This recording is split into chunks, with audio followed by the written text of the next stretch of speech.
बच्चे के साथ निश्चित तौर पर प्रशासन इसकी जिम्मेदार है। थाना एक तरह से थाना नहीं रह गया, कबूतर खाना बन चुका है।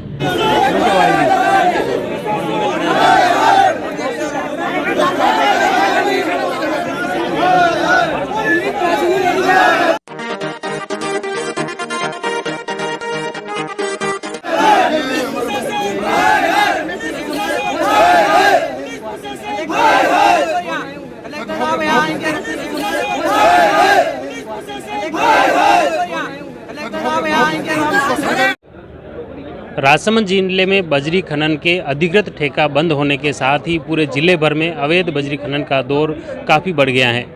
ऐसा ही मामला एक राजसमंद जिले के आमेट शहर में सामने आया है, जहां पर बीती रात को अवैध बजरी खनन के दौरान जो खेत के पास में अवैध खनन हो रहा था, जो खेत मालिक वहां रोकने के लिए गए तो वहां पर खनन माफिया द्वारा ट्रैक्टर चढ़ाकर कथित तौर पर एक युवक मनीष पालीवाल की हत्या कर दी।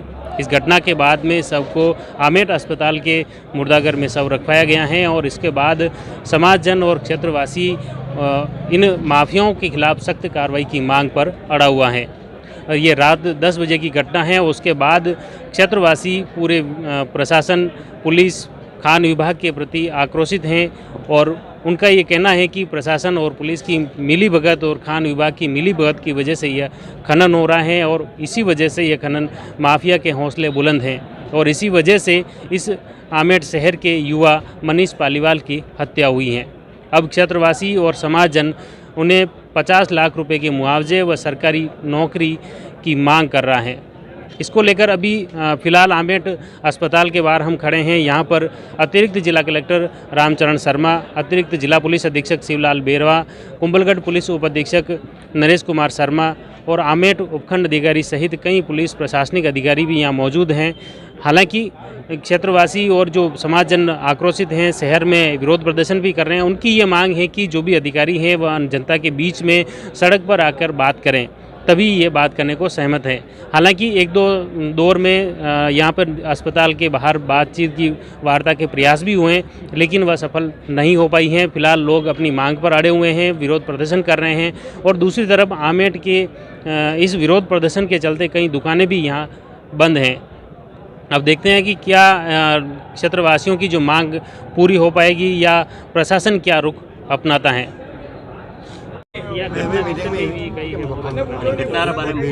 इस घटने के बारे में जो हमारे वहाँ बच्चे दोनों खेत पे गए हुए हैं, वहाँ हमारा खेत है, गायें भी वही हैं, हमारे खेत भी वही हैं, तो वो रेत माफिया वहाँ से रेत भर रहे तो इन्होंने मना किया। मना करने पे उन्होंने ज़बरदस्ती से गाली गलौज और झगड़ा करते हुए से ट्रैक्टर लाया और सीधा ऊपर घुमा के ये कितने टाइम से वहाँ पे आपका खनन चल रहा है? पूरे खेतों को वहाँ छलनी कर दिया है, खड्डे कर दिया। बहुत सारा तीसरा मर्डर है इसी मामले में। बहुत दिनों से है ये सब, 2-3 बार पहले भी शिकायत कर चुके हैं मगर कोई सुनवाई नहीं हो रही। और ये दोनों भाई थे, उसमें एक भाई है और एक भाई के ऊपर ट्रैक्टर घुमा दिया, दूसरा भाई है वो भी वहीं खड़ा था। दोनों भाई थे। ये तीसरा मर्डर हुआ है और अभी तक कोई प्रशासन की कार्रवाई नहीं होती। ठंडा मीठा सबको जजाक दे दुआ के भगा देते, वो करेंगे ये करेंगे। अभी तक किसी के साथ कोई न्याय नहीं हुआ। कल शाम को करीबन 9-10 बजे के आसपास की रात की। आपके क्या संबंध था उनसे? ये हमारे हम पास में ही रहते हैं, उनका हमारा मकान भी वही है, इनका मकान भी वही है। और रेत माफिया वालों की जो मिली भगत चल रही है, इसको रोका जाए। और हमारे तो परिवार से जो सदस्य गया उसकी क्षतिपूर्ति तो कोई कर ही नहीं सकता है। नहीं चलेगी, नहीं चलेगी। कर दे। नहीं चलेगी, नहीं चलेगी। कर दे। नहीं चलेगी, नहीं चलेगी। पुलिस प्रशासन, हाय हाय। पुलिस प्रशासन, हाय हाय। कर दे। ये जो घटना है बहुत ही दुखद घटना इस परिवार के साथ हुई है, क्योंकि प्रशासन की एक बहुत बड़ी विफलता इस घटना के माध्यम से हमें दिखाई दे रही है कि प्रशासन की मिलीभगत से इस रेत माफियाओं के इतने हौसले बुलंद है कि आज सरेआम एक ब्राह्मण समाज के एक बालक की हत्या कर दी जाती है। और ऊपर से हम सुबह से यहाँ पर बैठे हैं, हम विरोध प्रदर्शन कर रहे हैं। एसपी और कलेक्टर साहब अभी तक यहाँ पर नहीं आए हैं। हमारी डिमांड है एसपी साहब और कलेक्टर साहब जब तक यहाँ पर नहीं आएंगे हम हमारा आंदोलन ख़त्म नहीं करेंगे। हम यहाँ बैठे हैं।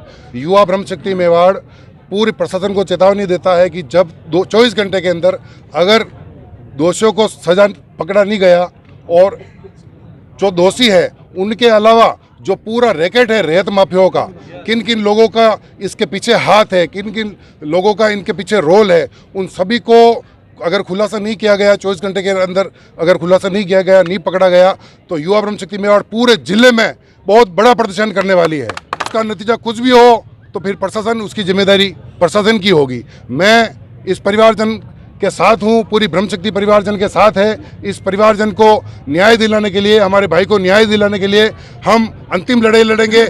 हर क्षण इनके साथ हैं और बड़ी से बड़ी लड़ाई लड़ने के लिए हम तैयार हैं। पुलिस प्रशासन का अभी तक ये रुक रहा है कि अभी तक हमें सुबह से आश्वासन दिया जा रहा है। एसपी साहब, कलेक्टर साहब, आप पत्रकार महोदय हो, आप हमारे भाई हैं, आप राजसमंद से यहाँ आ गए और अभी तक एसपी साहब और कलेक्टर साहब यहाँ पर नहीं पहुँच सके हैं। तो इसके पीछे क्या कारण है, क्या दिक्कत है? एसडीएम 10:30 बजे आई है। पुलिस प्रशासन बिल्कुल ढील पोल रवैया है इनका, कोई कड़ी कार्रवाई ठंडी बस्ते में डाल रहे हैं। हमें अभी रिजल्ट चाहिए 24 घंटे के अंदर। अगर अब प्रशासन अगर इनको अरेस्ट नहीं करता है और पूरा भांडाफोड़ नहीं करता है तो बहुत बड़ा आंदोलन होने वाला है। उसके लिए प्रशासन तैयार रहे। वो बंद कमरे में बैठे हैं, पब्लिक यहाँ रोड पे बैठी है, हजारों की संख्या में यहाँ पे रोड पे बैठे हैं। पब्लिक की ये डिमांड है, जो बात होगी यहाँ पर रोड पे सबके सामने होगी, बंद कमरे में कोई बात नहीं होगी। विरोध प्रदर्शन के दौरान भाजपा और कांग्रेस के पदाधिकारी भी आपस में उलझ गए। इसको लेकर समाजजनों व परिजनों द्वारा आक्रोश जताया, कहा कि अभी यहाँ राजनीति मत करो।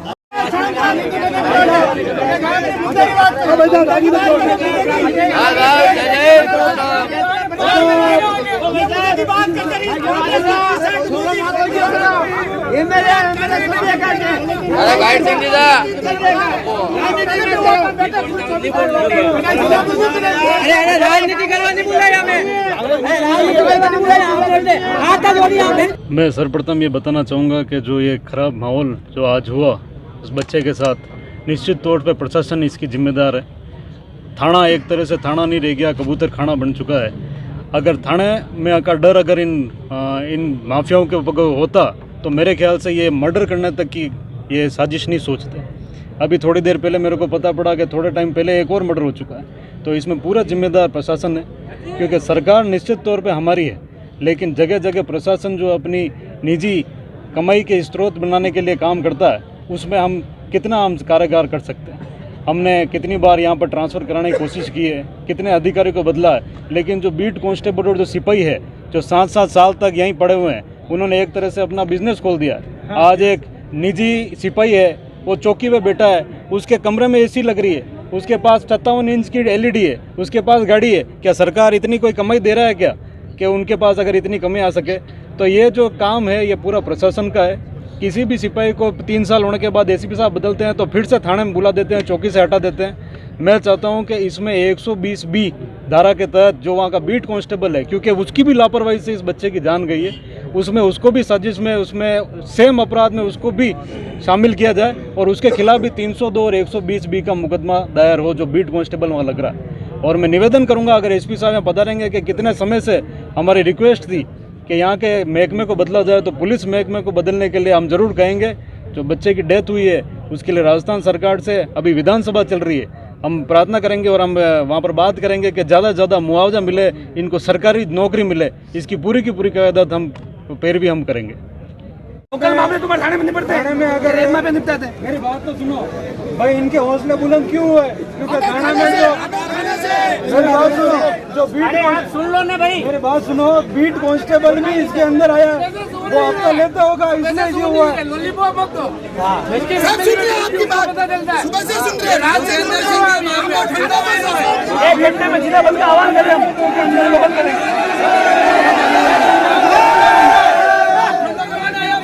शांतिलाल पालीवाल, विप्र फाउंडेशन प्रदेश महामंत्री, जिला अध्यक्ष युवा।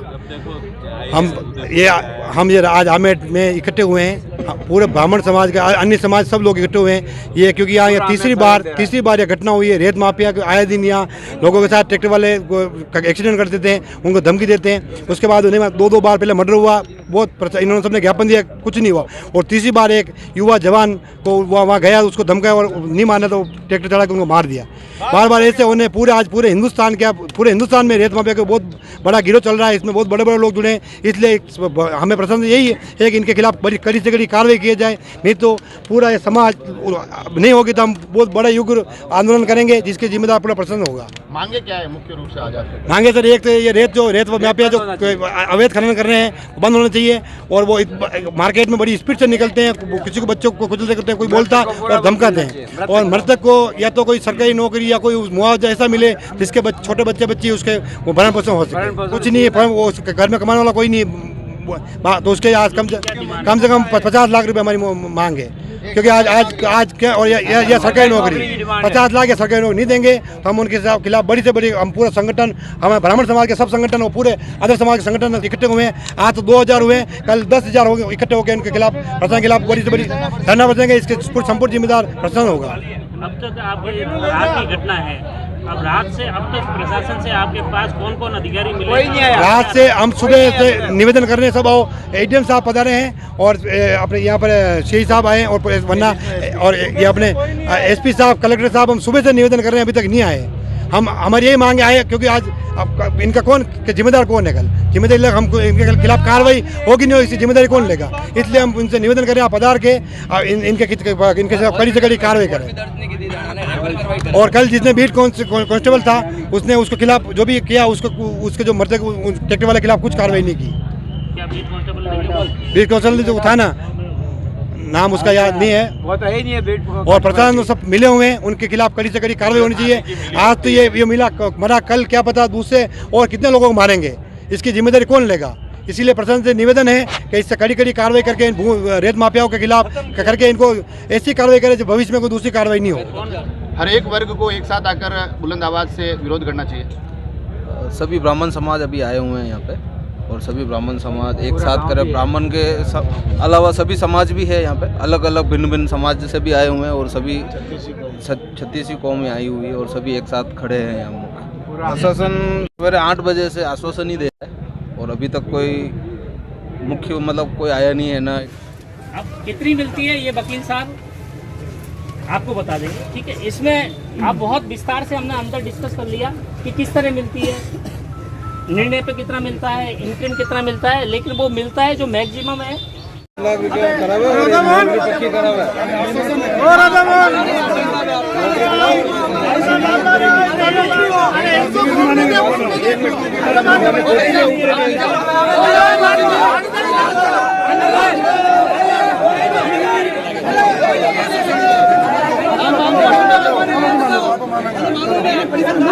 चलो कई बात नहीं, चलो